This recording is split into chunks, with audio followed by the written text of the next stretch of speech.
Hello friends, welcome back to physics classes. Myself Ravikant Sarma. इससे अपन जो टॉपिक चल रहा था अपना इलेक्ट्रोस्टैटिक में, उससे आगे स्टार्ट करते। कल दो न्यूमेरिकल देखे थे, किससे रिलेटेड थे? जो कुलाम्ब्स लॉ था। कुलाम्ब्स लॉ में जो फोर्सेज अप्लाइड कर रहे थे, काफ़ी सारे यदि चार्जेस दे रखे हैं उनमें फोर्स फाइंड आउट कर रहे थे।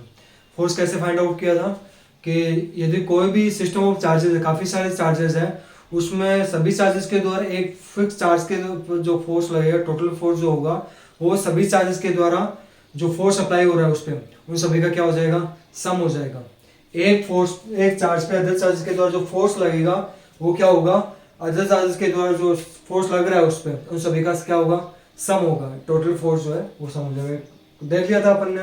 अब उससे रिलेटेड न्यूमेरिकल्स भी देख लिया। एक न्यूमेरिकल देखा था अपन ने, उससे आगे देखते हैं अपन क्या देखेंगे कि जो अपन जो यहाँ पे मेजरमेंट करें, चाहे गाउस लॉ की बात करें, अभी गाउस लॉ आगे आएगा, गाउस लॉ बात करें या फिर अदर कोई भी ले, अपन यहाँ पे अभी तक क्या ले रहे थे कि स्मॉल एलिमेंट लेके चल रहे थे, स्मॉल चार्ज लेके चल रहे थे।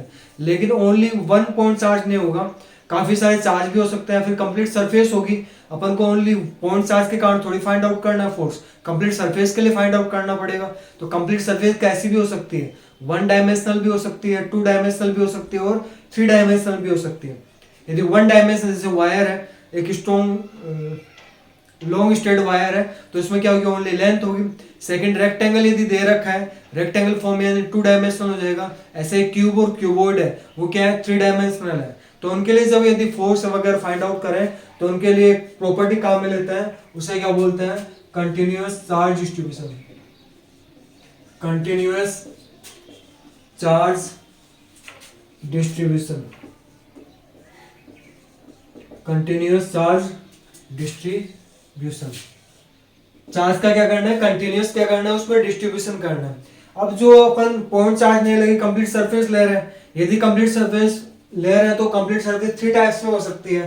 तो जो चार्जेस का जो डिस्ट्रीब्यूशन होगा वो भी थ्री टाइप्स का हो जाएगा। पहला तो क्या होगा इसमें? Linear charge distribution. कौन सा होगा? Linear charge distribution. Linear charge distribution. Second कौन सा हो जाएगा?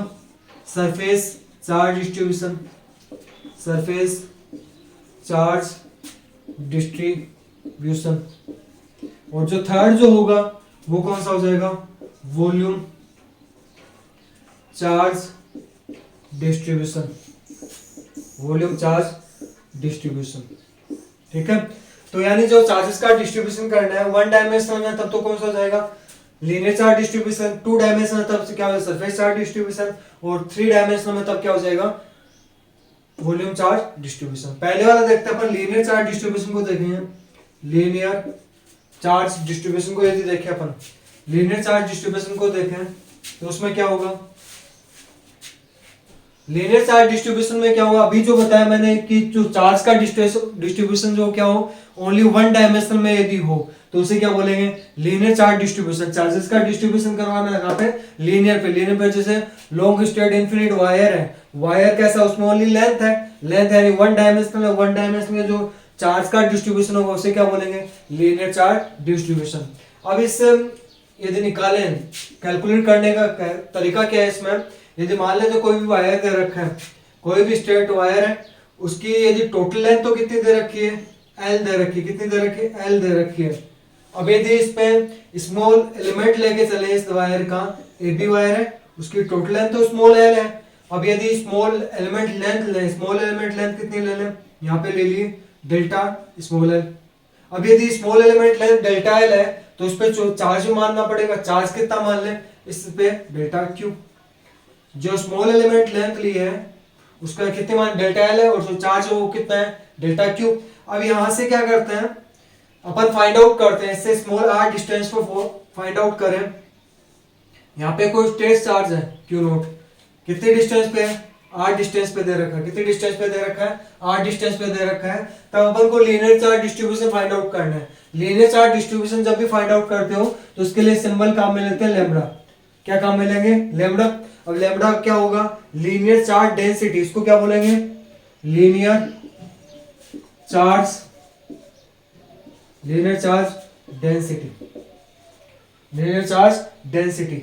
अब यहाँ पे लीनियर चार्ज डेंसिटी लिखा है डेंसिटी क्या होता है, मास अपॉन वॉल्यूम, बट यहाँ पे मास नहीं आ रहा, मास की जगह क्या है, चार्ज है।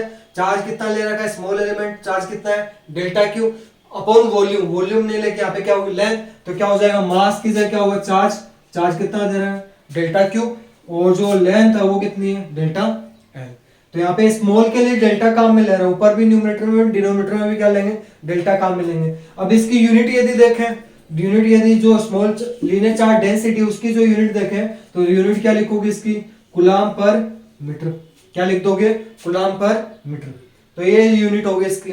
अब यहाँ पे डेल्टा क्यू की यदि वैल्यू निकालोगे तो डेल्टा क्यू कितना हो जाएगा, lambda delta L, lambda delta L. अब देखो इसमें ये तो आ गया लीनियर चार्ज डेंसिटी फॉर्म में, फॉर्मूला आ गया लीनियर चार्ज, यदि कोई भी वन डायमेंशनल कोई भी ऑब्जेक्ट है तो उसके लिए जो चार्ज डेंसिटी अपन काम में लेंगे वो कौन से काम में लेंगे, लेमडा काम में लेंगे। Lambda is equal delta Q upon में डेल्टा एल हो जाएगा, तो delta Q is equal to lambda into delta L. अब यहाँ पे करना है क्या अपन को, ये जो स्मॉल एलिमेंट चार्ज लिए है उसके द्वारा जो एक टेस्ट चार्ज क्यू नोट ले लेते हैं, इस पे अपन को फाइंड आउट करना है। फाइंड आउट क्या करना है, डेल्टा क्यू के द्वारा क्यू नोट जो टेस्ट चार्ज है उस पे फोर्स यदि फाइंड आउट करेंगे तो क्या हो जाएगा, क्यू नोट, इस साइड में क्या कर दोगे, delta F. Small element charge लिए उसके कारण क्यू नोट पे जो फोर्स अप्लाई होगा according to Coulomb's law, two charges दे रखे हैं, एक तो चार्ज क्या है, डेल्टा क्यू, सेकंड चार्ज क्या है, क्यू नोट है, उनकी बीच की डिस्टेंस कितनी दे रखी है, आर दे रखी है। तब यदि कूलम्ब लॉ यदि यहाँ पे लगाएंगे तो कितना हो जाएगा, delta F is equal to K Q one Q two होता है, के क्यू वन की वैल्यू कितनी दे रखी है, डेल्टा क्यू, और क्यू टू की वैल्यू कितनी दे, क्यू नोट, उनकी बीच का जो डिस्टेंस है वो कितनी दे रखी है, आर स्क्वायर। अब यदि वेक्टर फॉर्म में यदि रिप्रेजेंट करें तो यहाँ पे फोर्स क्या है, वेक्टर क्वांटिटी, इसके ऊपर क्या लगा दिया, वेक्टर लगा दिया, सेकंड यहाँ पे क्या कर दोगे, आर कैप हो जाएगा।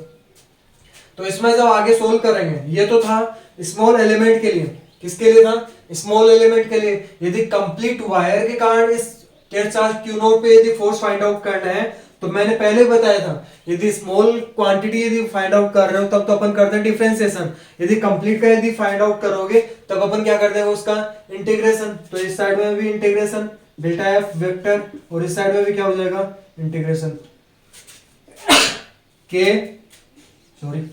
के क्यू नोट अपॉन में R square delta Q into में क्या आ जाएगा, यहाँ पे आर के इसके साथ रख दें, डेल्टा क्यू हो जाएगा। ठीक है, अब इसमें देखो करना क्या है, डिफरेंशिएशन और इंटीग्रेशन एक दूसरे क्या होते हैं, रेसिप्रोकल है, उल्टे होते हैं। यहाँ पे डिफरेंशिएशन क्या हो जाएगा, इंटीग्रेशन कैंसिल आउट, यानी F vector is equal to क्या आ जाएगा, बाहर क्या होगा, इसमें के कांस्टेंट है, क्यू नोट कांस्टेंट है, यानी बाहर क्या लिखोगे, क्यू नोट के क्यू नोट, या फिर इसको के को क्या लिख सकते हो, 1 अपॉन में 4 पाई एप्सिलॉन नोट। तो यहाँ अंदर क्या बचेगा, 1 अपॉन में R square R cap delta Q, ये आ जाएगा।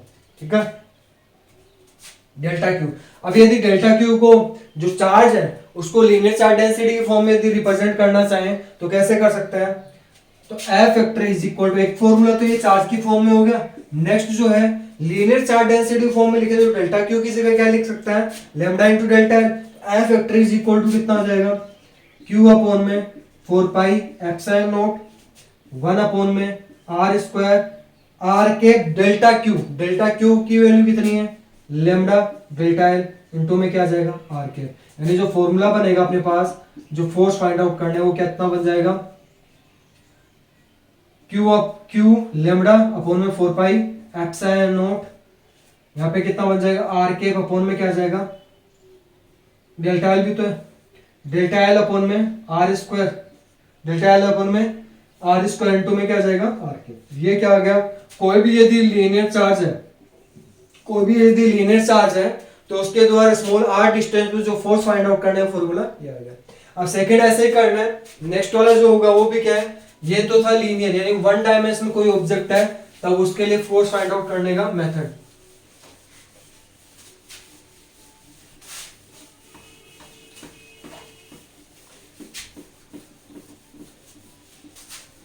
अभी स्टार्टिंग में थोड़ा टिपिकल लग रहा होगा लेकिन सेम यदि कोई भी पहला टॉपिक पढ़ते तो स्टार्टिंग में तो क्या लगता है आपको हार्ड लगता है, लेकिन जैसे जैसे आप प्रैक्टिस में लेके जाओगे, प्रैक्टिस का मतलब है इसी से रिलेटेड दूसरा करके बताऊंगा तो अभी समझ में आ जाएगा आपको। देखो सेकंड क्या होगा, जो चार्ज का डिस्ट्रीब्यूशन अपन ने अभी किस पे देख लिया था, लीनियर पे देख लिया था, अब यानी वन डायमेंशन में तो देख लिया, अब किस पे देखेंगे, ये कोई भी 2 डायमेंशनल ऑब्जेक्ट है या 2 डायमेंशनल सरफेस दे रखी है, तब उसके लिए अपन को चार्ज यदि डिस्ट्रीब्यूशन करना है तो कैसे करेंगे। तो सेकंड नंबर लो, surface charge distribution, surface charge distribution. जैसे लीनियर चार्ज जो डिस्ट्रीब्यूशन था उसको किससे रिप्रेजेंट किया था, लेमड़ा से, इसको रिप्रेजेंट कर रहे हैं सिग्मा से। किससे रिप्रेजेंट करेंगे, सिग्मा से, ठीक है। तो ये surface charge distribution. Surface charge distribution क्या होता है, लीनियर चार्ज डिस्ट्रीब्यूशन कहाँ पे डिस्ट्रीब्यूट हो रहा था, वन डायमेंशनल पे, कोई भी यदि वन डायमेंशनल ऑब्जेक्ट है फिर सरफेस है, उसमें जो चार्जेस का डिस्ट्रीब्यूशन हो उसे क्या बोलेंगे, लीनियर चार्ज डिस्ट्रीब्यूशन। ऐसे सरफेस चार्ज डिस्ट्रीब्यूशन क्या हो जाएगा, वो चार्जेस का वो डिस्ट्रीब्यूशन जो कि 2 डायमेंशनल सरफेसेस में अप्लाई हो रहा है उसे क्या बोलेंगे, सरफेस चार्ज डिस्ट्रीब्यूशन। तो यहाँ पे सरफेस चार्ज डिस्ट्रीब्यूशन को यदि डिफाइन करें तो सिग्मा को यदि डिफाइन करेंगे, जैसे कोई भी 2 डायमेंशनल ऑब्जेक्ट है, ये 2 डायमेंशनल ऑब्जेक्ट रेक्टेंगल ही ले लिया, रेक्टेंगल का कोई स्मॉल एलिमेंट ले लिया, small element charge delta Q ले लिया, इसका जो एरिया वो कितना ले लिया, डेल्टा एस, इसका एरिया कितना ले लिया, डेल्टा एस। तो यानी सिग्मा को, यानी सरफेस चार्ज डेंसिटी को यदि डिफाइन करें, किसको, surface charge density, surface charge density को यदि डिफाइन करें, किस रिप्रेजेंट किससे करेंगे, सिग्मा से रिप्रेजेंट करेंगे। किससे रिप्रेजेंट करेंगे, सिग्मा से। तो सरफेस चार्ज डेंसिटी बोला है, डेंसिटी इज इक्वल टू क्या होता है, डेंसिटी इज इक्वल टू क्या होता है, मास अपॉन में volume. Density is equal to क्या होता है, मास अपॉन वॉल्यूम। तो यहाँ पे मास तो है नहीं, क्या है, चार्ज है। चार्ज कौन सा ले रहे हैं, पहले small charge, small element charge delta Q, mass upon volume. Volume उसमें क्या था, लीनियर चार्ज डिस्ट्रीब्यूशन में क्या था, लेंथ थी, यहाँ पे क्या होगा, एरिया। वहां पे लेंथ है, उसके लिए स्मॉल एलिमेंट लेंथ ली थी, यहाँ पे क्या हो जाए, small element area delta S. ये जो स्मॉल एलिमेंट चार्ज है उसका एरिया कितना है, डेल्टा एस। तो सरफेस चार्ज डेंसिटी जो है वो क्या हो जाए, चार्ज अपॉन में एरिया। अब इसकी यदि यूनिट देखें, न्यूमरेटर में तो क्या दे रखा है, चार्ज दे रखा है, चार्ज की यूनिट जो होती है वो क्या होती है, कूलम। तो न्यूमरेटर में तो क्या आ जाएगा, कूलम आ जाएगा। डेल्टा एस जो है, एस किसको रिप्रेजेंट कर रहे हैं यहाँ पे, सरफेस एरिया को। सरफेस एरिया को कैसे मेजर करते हैं, मीटर स्क्वायर में। तो यहाँ पे क्या लिख दोगे, मीटर स्क्वायर। तो कूलम पर मीटर स्क्वायर हो जाएगा। तो कूलम पर मीटर स्क्वायर होगा यहाँ पे सिग्मा, सरफेस चार्ज डेंसिटी। अब इसके बाद में यदि देखें इसको, मान ले जैसे उसमें क्या था कि जो स्मॉल एलिमेंट चार्ज लिया था उसके कारण एक टेस्ट चार्ज बाहर ले लिया, उस पर फोर्स फाइंड आउट किया। सेम यहाँ पे भी कर लेते हैं, ये स्मॉल एलिमेंट चार्ज है, इससे स्मॉल आर डिस्टेंस पे, स्मॉल आर डिस्टेंस पे अदर कोई चार्ज लेता है, अदर कोई charge test charge Q naught ले लिया, इस पे फोर्स फाइंड आउट करना है। फोर्स यदि फाइंड आउट करेंगे तो क्या होगा, डेल्टा एफ इस डायरेक्शन में लगेगा। तो यानी जो फोर्स यदि फाइंड आउट करोगे तो कूलम्ब्स लॉ से क्या हो जाएगा, 1 अपॉन में 4 pi epsilon not, 1 upon 4 pi epsilon not. Q1 Q2 होता है, फर्स्ट वाला चार्ज कितना दे रखा है, डेल्टा क्यू, और सेकंड वाला चार्ज टेस्ट चार्ज कितना दे रहा है, पॉइंट पी पे टेस्ट चार्ज जो है वो कितना है, क्यू नोट। और इनके बीच की डिस्टेंस का स्क्वायर, दोनों के बीच की डिस्टेंस का स्क्वायर, मतलब दोनों के बीच की डिस्टेंस कितनी दे रखी है, आर। तो इसका क्या करना है, स्क्वायर। अब ये वेक्टर फॉर्म में यदि रिप्रेजेंट करें, फोर्स यहाँ पे क्या है, वेक्टर क्वांटिटी, चार्ज यहाँ पे क्या होती है, स्केलर क्वांटिटी। यहाँ पे आर जो है, डिस्टेंस जो वो कौन सी क्वांटिटी होगी, वेक्टर क्वांटिटी होगी। वेक्टर क्वांटिटी तो यहाँ पे क्या हो जाएगा, आर कैप, ठीक है। ये इसको वेक्टर फॉर्म में रिप्रेजेंट कर दिया। अब इसको, ये तो था स्मॉल एलिमेंट के कारण।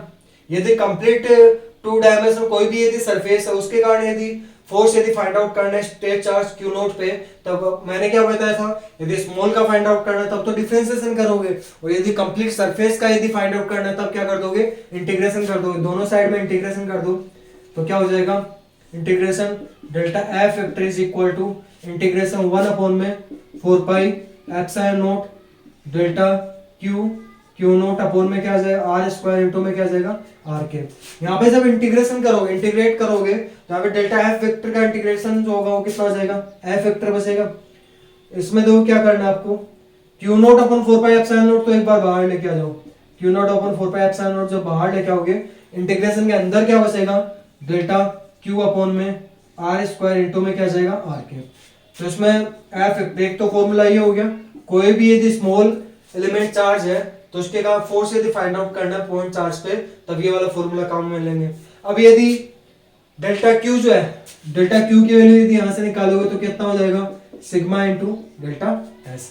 तो यहाँ से डेल्टा क्यू की वैल्यू इसमें यदि पुट कर दें तो यानी जो फोर्स है वो कितना आ जाए क्यू अपोन में 4 pi epsilon naught, delta Q की जो वैल्यू कितनी दे रखी है सिग्मा डेल्टा एस अपोन में क्या जाएगा आर स्क्वायर इनटू में क्या जाएगा आर के। ये हो गया जो फोर्स अप्लाइड हो रहा है कोई भी यदि 2 डायमेंशनल सरफेस है उसके कारण पॉइंट चार्ज क्यू नोट पे जो फोर्स होगा वो ये वाला हो जाएगा क्यू नोट। ठीक है, ये हो गया। ठीक है, अब इससे ऐसे जो थर्ड वाला है, थर्ड वाला क्या बताया था मैंने, वॉल्यूम चार्ज डिस्ट्रीब्यूशन। सेम वही हो गया ना, एक मेथड समझना, दूसरे को वही मेथड काम में लिया है। अब पढ़ने का तरीका ये होता है, एक एग्जांपल अपन ने कर लिया तो उससे रिलेटेड दूसरा एग्जांपल करो तो अपन को बेसिक्स कंप्लीट होगा, मतलब उससे समझ में आ जाए करने का तरीका क्या होता है। एक मेथड यदि सही ढंग से पढ़ लो दूसरा मेथड भी ऐसा ही है, अब तीसरा भी सेम ऐसा ही होगा, बस उसमें जो हेडिंग वो चेंज हो जाएगी।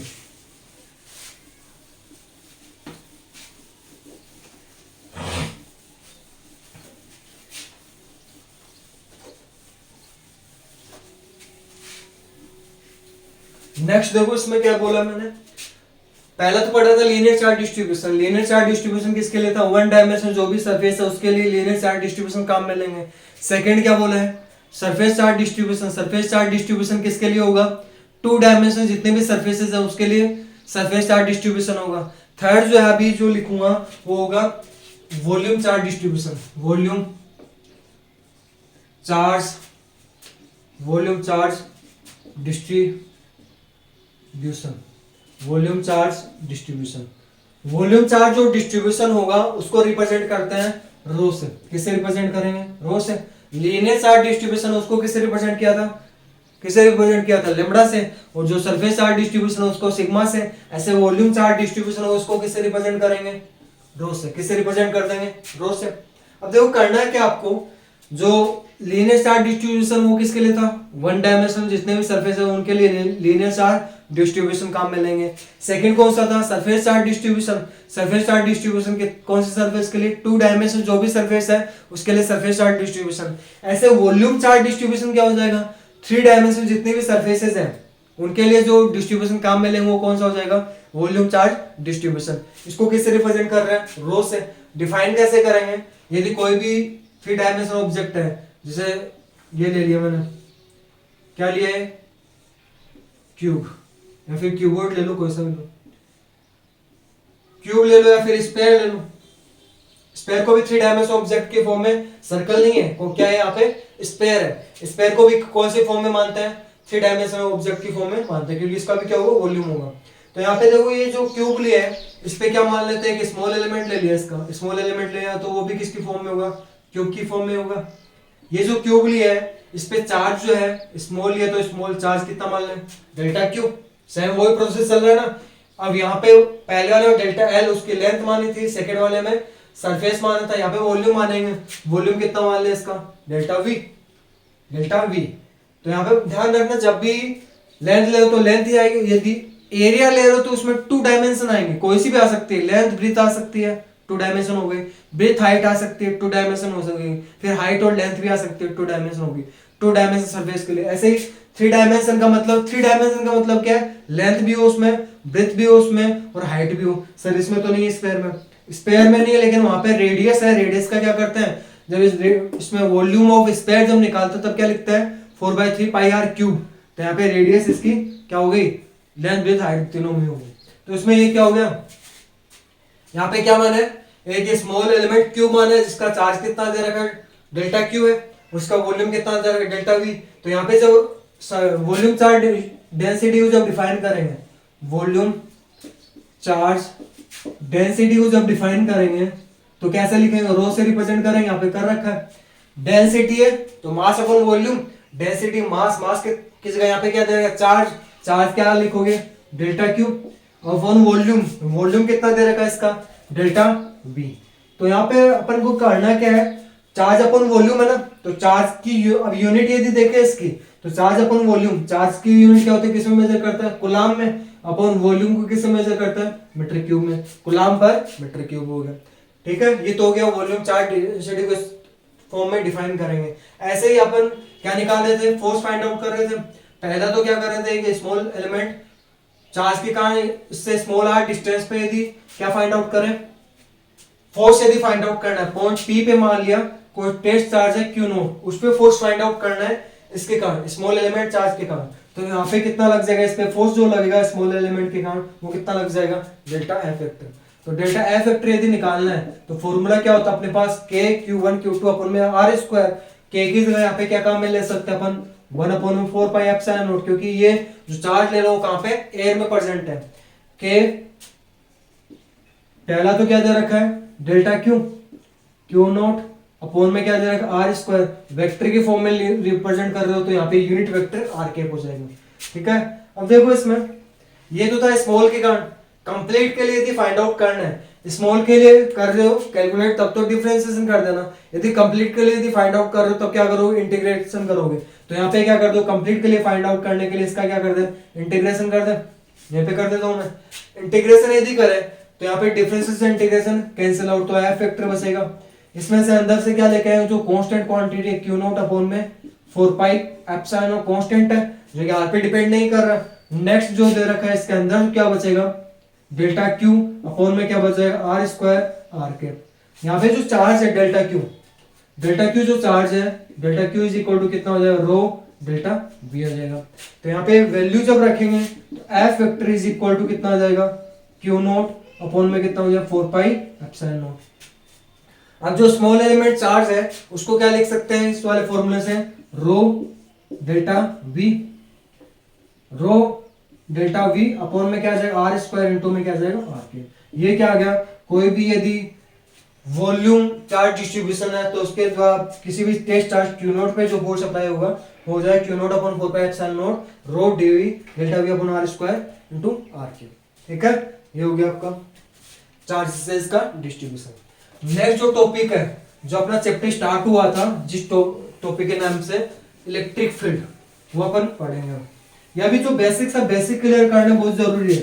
यहाँ पे ये बेसिक्स यदि क्लियर करोगे सही ढंग से तो भी आपका कंपटीशन एग्जाम में न्यूमेरिकल्स है वो सही ढंग से कर पाओगे। करेंगे अपन न्यूमेरिकल्स बहुत ज्यादा करेंगे, अभी तो स्टार्टिंग है, स्टार्टिंग में अपन जो बेसिक्स है उन्हीं को लेके चल रहे हैं। तो आप साथ साथ में जो मैं पढ़ा रहा हूँ उसी के अकॉर्डिंग अपनी तैयारी कंटिन्यू रखो, बीच में गेम मत देना। साथ साथ में जो गाइड्स बताई थी मैंने, जो भी गाइड्स आपके पास उससे सोल्व कर लो, न्यूमेरिकल्स साथ साथ में सोल्व करते जाओ। ठीक है, नेक्स्ट जो टॉपिक का आपका वो है इलेक्ट्रिक फील्ड। क्या होगा, electric field intensity, electric field intensity. Electric field intensity क्या होती है, इलेक्ट्रिक फील्ड इंटेंसिटी क्या होती है, पहली तो इसमें दे रहे फील्ड, फील्ड होगी मतलब कुछ एरिया होगा, और इलेक्ट्रिक और इंटेंसिटी का मतलब क्या होगा, यानी कोई भी यदि चार्ज है, चार्ज यदि प्रेजेंट रहेगा तो उसके एक फिक्स एरिया होगा जहां पे ये क्या करेगा, ये फिक्स एरिया होगा जहां पे ये क्या करेगा, ये वाला जो चार्ज है Q जो चार्ज है, इस एरिया में यदि ये चार्ज है तो इसके डेफिनेट एरिया में यदि कोई दूसरा चार्ज यदि आ जाता है, कोई दूसरा चार्ज यदि आ जाता है तो ये वाला चार्ज इस पे या तो अट्रैक्शन का फोर्स लगाएगा या फिर रिपल्सन का फोर्स लगाएगा। अट्रैक्शन का फोर्स कब लगता है, टू चार्जेस के बीच में अट्रैक्शन का फोर्स कब लगेगा, जब दोनों चार्ज कैसे हो, डिफरेंट यदि साइन के हैं, जैसे ये प्लस का ये माइनस का, तब ये एक दूसरे को क्या करेंगे, अट्रैक्ट करेंगे। और रिपल्सन में कब लगेगा, जब दोनों सेम साइन का, सेम साइन का मतलब ये प्लस का है तो ये भी कैसा हो प्लस का, ये माइनस का तब ये भी कैसा हो माइनस का, तब कौन सा फोर्स लग जाएगा, रिपल्सन का फोर्स लग जाएगा इसमें। ठीक है, तो ये हो गया। अब करना है कि आपको इलेक्ट्रिक फील्ड इंटेंसिटी डिफाइन करनी है। तो मैंने बता दिया कि यदि कोई भी चार्ज है उसका वो एरिया जहां पे वो फील्ड जहां पे वो दूसरे चार्ज को क्या करे, अट्रैक्ट या फिर रिपेल करे, तो उसमें फोर्स लगाए, मैंने क्या है फोर्स लगाए, उसे क्या बोलते हैं इलेक्ट्रिक फील्ड। और इसका वेक्टर फॉर्म में रिप्रेजेंट करेंगे तो इसे क्या बोलते हैं, इलेक्ट्रिक फील्ड इंटेंसिटी। यानी इलेक्ट्रिक फील्ड इंटेंसिटी को रिप्रेजेंट तो किससे करेंगे, ई वेक्टर से। ध्यान रखना, इलेक्ट्रिक फील्ड इंटेंसिटी उसको किससे रिप्रेजेंट करेंगे, ई वेक्टर से। और सेकंड जो होगा यहाँ पे, सेकंड क्या करोगे इसमें, फॉर्मूला यदि डिफाइन करें तो क्या रिप्रेजेंट होगा, कोई भी यूनिट चार्ज है, कोई भी टेस्ट चार्ज है, उस पे दूसरे चार्ज के द्वारा जो अप्लाइड फोर्स है उसे क्या बोलेंगे, इलेक्ट्रिक फील्ड इंटेंसिटी। यानी E vector is equal to क्या हो जाएगा, एफ वेक्टर अपॉन में क्यू नोट हो जाएगा। ठीक है, तो इसकी ये जब यूनिट देखें, यूनिट क्या हो जाएगी, न्यूटन पर कूलम, न्यूटन पर कूलम हो जाएगा। न्यूटन पर कूलम इसकी यूनिट है, तो डायमेंशन भी निकाल सकते हैं। डायमेंशन मैंने क्या बता रखा है, सबसे पहले यदि डायमेंशन निकालनी है तो उसको फंडामेंटल यूनिट्स में कन्वर्ट कर दो। फंडामेंटल यूनिट्स कौन कौन सी होती है? 7 फंडामेंटल यूनिट्स होती है। कितनी होती है? 7 फंडामेंटल यूनिट्स होती है। कौन कौन सी?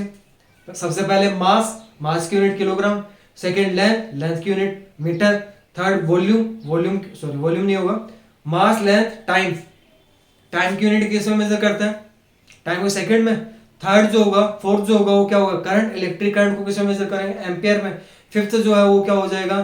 इंटेंसिटी ऑफ लाइट को किस में मेजर करेंगे?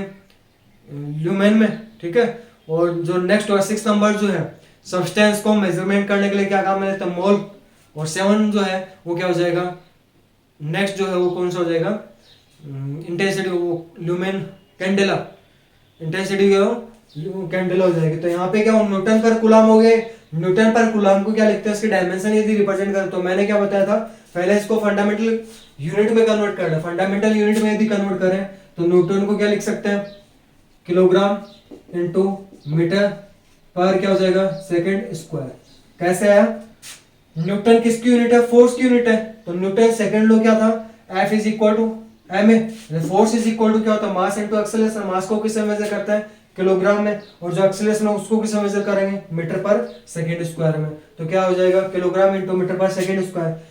यहाँ पे चार्ज की यूनिट कूलम दे रखी। कूलम फंडामेंटल यूनिट नहीं है। फंडामेंटल यूनिट में चार्ज से रिलेटेड कौन सी क्वांटिटी काम में लेते हैं अपन? फिजिकल क्वांटिटी एम्पियर, यानी current, electric current.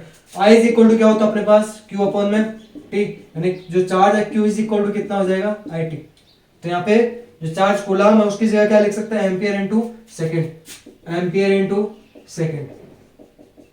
Ampere into second. तो यहाँ पे क्या हो जाएगा? इसकी जो फंडामेंटल यूनिट है इलेक्ट्रिक फील्ड इंटेंसिटी, वो क्या हो जाएगी? Kilogram into metre, ampere into में क्या आ जाएगा? सेकंड का क्यूब। अब कर सकते हो इसकी जो डायमेंशन होगी एम एल टी ए के फॉर्म में हो जाएगी डायमेंशन। यहाँ पे एम फॉर मास, मास को किससे मेजर कर रहे हैं? किलोग्राम में। सेकंड लेंथ को कैसे मेजर कर रहे हैं? मीटर में। थर्ड क्या? टाइम को कैसे मेजर कर रहे हैं? सेकंड में। और एम्पियर को एम्पियर हो गया। तो मास की यूनिट किलोग्राम की पावर कितनी थी? 1। तो इसकी पावर भी कितनी हो जाएगी? 1। फिर सेकंड क्या था? लेंथ यहाँ पे यूनिट कितने? मीटर की पावर कितनी है? 1। तो यहाँ पे 1 हो गया। फिर टाइम टी है। टाइम टी को कैसे मेजर करते हैं? सेकंड में। सेकंड की पावर कितनी दे रहे? 3। ऊपर जाके -3 हो जाएगा। एम्पियर है, एम्पियर की पावर 1 है, न्यूमरेटर में जाके -1 हो जाएगा। तो कितना हो? m1 l1 t - 3 a - 1 हो जाएगा इसका। ठीक है, ये इसकी डायमेंशन। एक और चीज ध्यान रखना, जो इलेक्ट्रिक फील्ड इंटेंसिटी की जो डायरेक्शन होगी वो कैसी होगी? Positive charge to negative charge की तरफ होगी। कैसे होगी?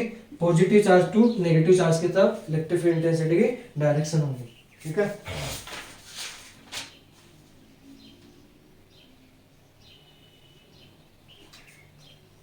नेक्स्ट देखो,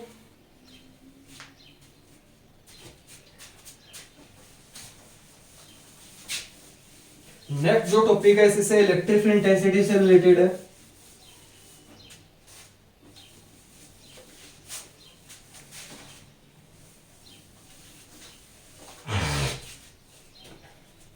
electric field intensity, electric field intensity due two point charge, due two point charge, point charge. क्या फाइंड आउट करना है? Electric field intensity find out करनी है। पॉइंट चार्ज के कारण अपन को electric field intensity find out करनी है। तो मान लेते कोई पॉइंट चार्ज दे रखा है यहाँ पे, ए पॉइंट पे कोई पॉइंट चार्ज मान लिया क्यू है। इसके कारण अपन को electric field intensity find out करनी है। और electric field intensity find out करने के लिए कोई अदर चार्ज फाइंड आउट करना पड़ेगा, लेना पड़ेगा अपन को। क्योंकि जो इलेक्ट्रिक फील्ड इंटेंसिटी का फॉर्मूला क्या होता है, पर कोई भी यूनिट चार्ज है उस पर जो अप्लाइड फोर्स उसे क्या बोलता है? Electric field intensity. तो यहाँ पे टेस्ट चार्ज ले लेते हैं, ये वाला क्यू नोट। क्या ले लिया? क्यू नोट ले लिया। तो यहाँ पे इन दोनों के बीच की जो डिस्टेंस है वो कितनी मान ली? आर मान ली। कितनी मानी है? आर मानी है। ये जो क्यू नोट जो टेस्ट चार्ज है वो पॉइंट बी पे मान लिया। कहाँ पे माना है? बी पे माना है। तब अपन को इस पॉइंट चार्ज के कारण यहाँ पे इस पॉइंट बी पे electric field intensity find out करनी। स्मॉल आर डिस्टेंस पे कितनी इलेक्ट्रिक फील्ड इंटेंसिटी होगी? फर्स्ट थिंग तो यहाँ पे इलेक्ट्रिक फील्ड इंटेंसिटी का फॉर्मूला अपने पास ही है कि कोई भी पर यूनिट चार्ज है उस पर जो फोर्स अप्लाइड होगा उसे क्या बोलते हैं, इलेक्ट्रिक फील्ड इंटेंसिटी। तो यानी सबसे पहले अपन को निकालना है क्या, फोर्स। तो इन दोनों का जो फोर्स हो जाएगा, फोर्स लिखोगे तो कितना हो जाएगा, के Q one Q two upon में क्या जाएगा, बीच की डिस्टेंस का स्क्वायर, दोनों का बीच का फोर्स हो गया। अब सेकंड क्या करना है, इलेक्ट्रिक फील्ड इंटेंसिटी का फॉर्मूला ये दे रखा है, तो कितना हो जाएगा, इलेक्ट्रिक फील्ड इंटेंसिटी का कितना हो जाएगा, एफ वेक्टर अपॉन में क्या जाएगा, क्यू नॉट। तो यानी E vector is equal to कितना हो जाएगा, एफ वेक्टर की वैल्यू रख दो तो कितना हो जाएगा, के क्यू नॉट अपॉन में आर स्क्वायर इंटू में क्या जाएगा, क्यू नॉट। एफ वेक्टर की तो वैल्यू रखी के क्यू नॉट अपॉन में आर स्क्वायर, क्यू नॉट इसमें दे रखा था न्यूमरेटर में। एक और चीज देखो, इसमें डायरेक्शन भी तो शो करेंगे, अप्लाइड जो फोर्स हो इस डायरेक्शन में होगा, यानी किसके डायरेक्शन में होगा, इस डायरेक्शन ए से बी की तरफ होगा। डायरेक्शन को यदि शो करें तो क्या लिखेंगे, आर के। तो इसमें यहाँ पे क्या राइट कर दोगे, के क्यू नॉट अपॉन में आर स्क्वायर इंटू में क्या करोगे, आर के। क्यू नॉट से क्यू नॉट कैंसिल आउट, यानी जो इलेक्ट्रिक इंटेंसिटी होगी कितनी आ जाएगी, के क्यू अपॉन में स्मॉल आर स्क्वायर। ये आ गया electric intensity due two point charge. यदि कोई पॉइंट चार्ज है उससे स्मॉल आर डिस्टेंस पे जो इलेक्ट्रिक इंटेंसिटी है, इसका फॉर्मूला ये होगा, या फिर इसको क्या रिप्रेजेंट कर सकते हैं, आर के प्लस। फॉर्मूला एक और क्या हो सकता है, के की जगह वैल्यू रखते हैं, के की वैल्यू कितनी होती है, 1 अपॉन में 4 pi epsilon not Q upon में आर स्क्वायर इंटू में क्या जाएगा, आर के। ये आ गया electric intensity due two point charge. Point charge है उससे स्मॉल आर डिस्टेंस पे जो इलेक्ट्रिक इंटेंसिटी का फॉर्मूला, ये काम में लगेगा। ये काम में ले लो, ये चाहिए काम में ले लो, क्योंकि के की वैल्यू वैसे कांस्टेंट होती है, कितनी लेते हो, 9 × 10⁹ ठीक है। अब इससे रिलेटेड प्रॉब्लम्स देखते हैं।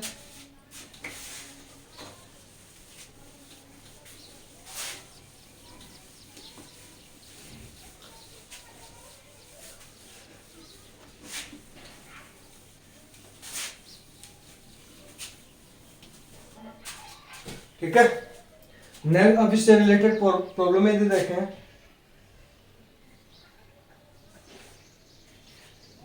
क्वेश्चन जो है वो देखो इसका, calculate electric field intensity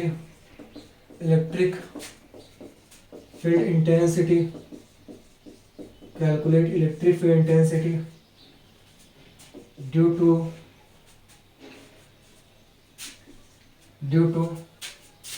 an electron at distance 1 metre in air, या फिर उसकी जगह क्या लिख सकते हो, वैक्यूम राइट कर सकते हो। देखो इसमें फाइंड आउट क्या करना है, electric field intensity find out करनी है। किसके कारण फाइंड आउट करनी है, इलेक्ट्रॉन के कारण। कितने डिस्टेंस पे, 1 मीटर डिस्टेंस पे। तो यहाँ पे पॉइंट चार्ज क्या होगा, इलेक्ट्रॉन हो गया, इससे 1 मीटर की डिस्टेंस पे, यानी पॉइंट चार्ज के कारण जो इलेक्ट्रिक फील्ड इंटेंसिटी का जो फॉर्मूला है क्या था, के क्यू अपॉन में स्मॉल आर स्क्वायर, वो यहाँ पे लग जाएगा। यानी जो फॉर्मूला लगेगा वो क्या हो जाएगा, E is equal to K Q upon में आर स्क्वायर हो जाएगा। ठीक है, ये फॉर्मूला यहाँ पे लगा दो। चार्ज की वैल्यू, जैसे इलेक्ट्रिक फील्ड इंटेंसिटी यदि निकालें, के की वैल्यू अपन को पता है कितनी होती है, 9 × 10⁹।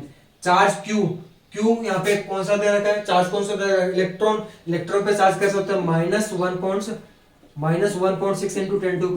माइनस का कितना हो जाए 19 अपॉन डिस्टेंस, कितनी मीटर की डिस्टेंस पे है, 1 मीटर डिस्टेंस पे। तो 1 का क्या करो स्क्वायर, तो कितना आ जाएगा 1 ही रहेगा।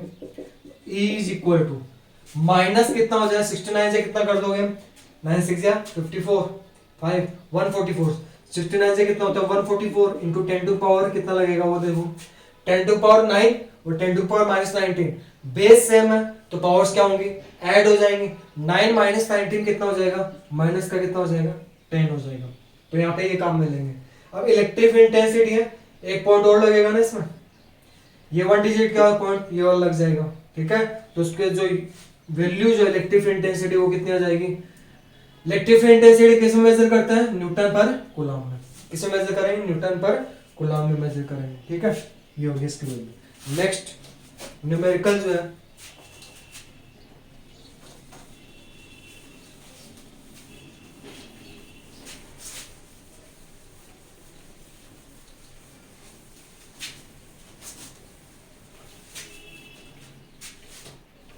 लास्ट न्यूमेरिकल देखते हैं अपन।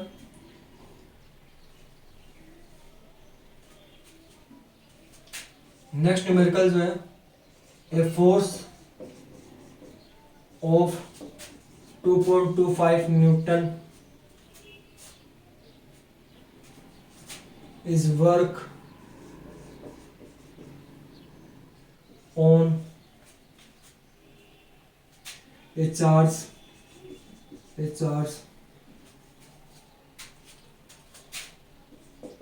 5 into 10 to power minus 4 coulomb. Then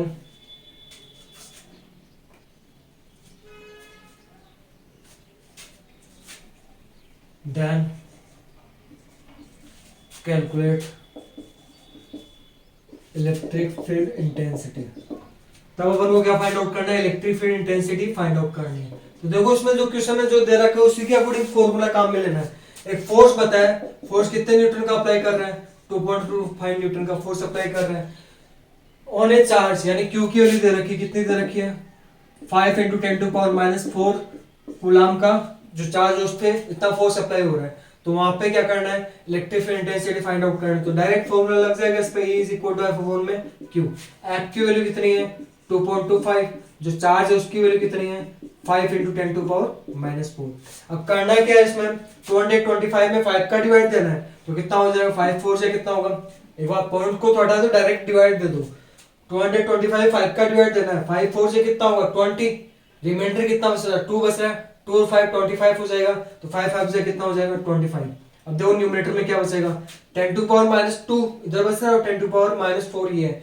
numerator में जाए क्या हो जाएगा 10 to power minus 2 plus 4 कितना बचेगा 10 to power minus 2 बचेगा, यानी जो इलेक्ट्रिक फील्ड इंटेंसिटी वो कितनी आ जाएगी, E is equal to 45 into 10 to power minus का 2 न्यूटन पर कूलम, या फिर इसको ऐसा भी लिख सकते हैं 0.45 न्यूटन पर कूलम हो जाएगा। ये आ गया इलेक्ट्रिक फील्ड इंटेंसिटी। ठीक है, तो यहाँ इससे रिलेटेड न्यूमेरिकल्स थे, और भी आगे कर सकते हो। ओके, समझ में आया होगा आप लोगों को। पढ़ाई कर रहे हो ना, रेगुलर पढ़ाई करो, और जो टॉपिक में आप जो लोगों को पढ़ा रहा हूँ उससे रिलेटेड न्यूमेरिकल्स कमेंट बॉक्स में जरूर पूछें। Thank you.